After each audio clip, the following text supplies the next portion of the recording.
Mhlambe nje ke umculo kaMaskandi akusona umculo olula kakhulu mfowethu. Ngifisa sizokuthola ukuthi yiziphi iy'ngqinamba ongathi uthe uma ngabe niyiqala le nto wadibana nazo. Mhlambe engakwazi sisize omunye umculo osemncane ofisa ukungena kule nto umculo kaMaskandi. Eyi, zikhona bhuti wami.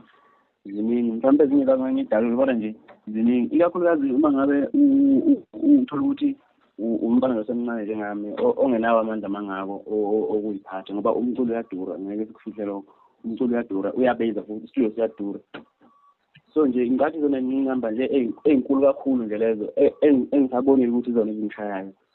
Ukungabikho kwebhonsa, kuthiwa ibhonsa ungabikho kwamalungu, ungabikho kwamalungu, ukungamnaluntu, kungabikho kwamalungu eduze wakho, kuba nzima kakhulu uma ngole studio cause kuyakhokhwa nje. Ngathi nje ya inkinga nje engisayibongeleni enkulu kakhulu eyemali. Ngeke ngikubale kakhulu okunye ngoba ngicabanga ukuthi akubenze ngoba nakho ungakafiki esigabeni sakho. Okay mfowethu, singakabaleki kakhulu ngifuna ukuthola lo msebenzi omuhle kangaka enguzwile. Eyi yazi abafowethu ngiyabamema mina ukuthi beyizwele laphana ngoba yabona uma uthanda umculo kaMaskandi njengami ungaprograminyiwe nkosi yami ukuthi ulalela ubani ngaleso sikhathi leso ungafika uyizwe into emnandi engiyizwile mina laphana. So ngifisa sizokuthola mfowethu kulo msebenzi wamavila kahle ukuthi usebenza unobani kusuka kwi-studio kubantu abenza ama-session abadlala insimbi abakhiphe le nto emnandi kanje.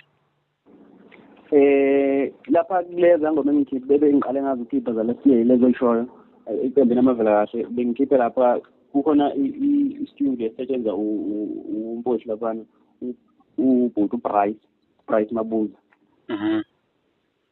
Ikhona khona nje la eGoli.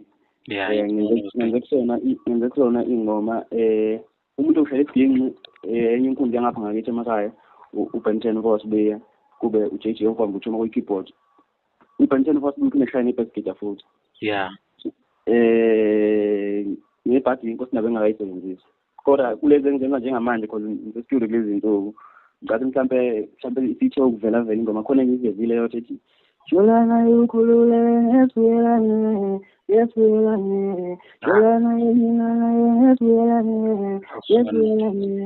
Jolana yeswelane wapelanye nje. Kodwa ke yona kulezi because i-EP u7 ngisathi ngiveza ukuthi u7 kodwa sengikhipha ngaphansi kwelekhuzana kwegama lami uSiphiwo Miya. Okay, ibambe leyo, ibambe ngasikhulume egcineni, ibambe leyo. Okay, yeah mfowethu